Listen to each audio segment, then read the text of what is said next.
Hey guys, I'm gonna changing my fog light with this product. This is H11 Oxbeam X series.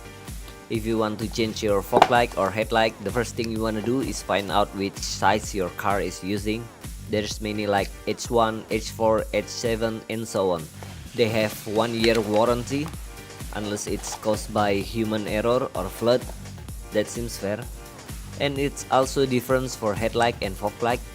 So you don't want to buy the wrong size. My car is H4 for headlight and H11 for fog light. And also check the manual or look in the cable that's connecting to the bulb from your car. There's also a limit to how much watt you can use for each bulb. This car is 35 watt for each fog light and this Oxbeam is 25 watt for each bulb, so no worries. Okay, let's get to it. You can turn your wheel inward to make better access. Remove this black plastic pop, 2 on this side and 2 under the bumper. There's a clip you can push to pull out the wire. And then turn the light counterclockwise. And put this plus and minus mark line top of the wire. Before you put it in the socket, try turning it on first. Nice, just plug and play. You don't need a professional to do this. And make sure the 3 tabs space evenly apart around the base to lock it in place. And turn it clockwise.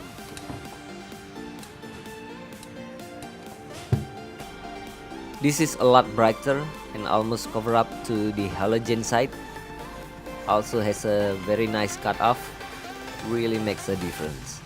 The beam also shoot much farther and wider than the halogen. It really cover up the halogen beam. This is a really good light just for a fog light. Maybe next time I should try Oxbeam for headlight.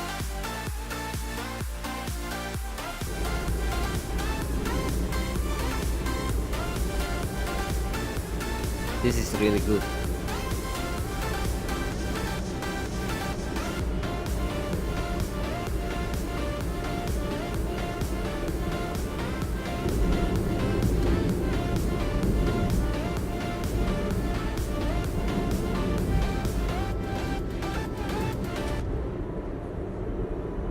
If you guys interested, you can check the links below. Thanks for watching.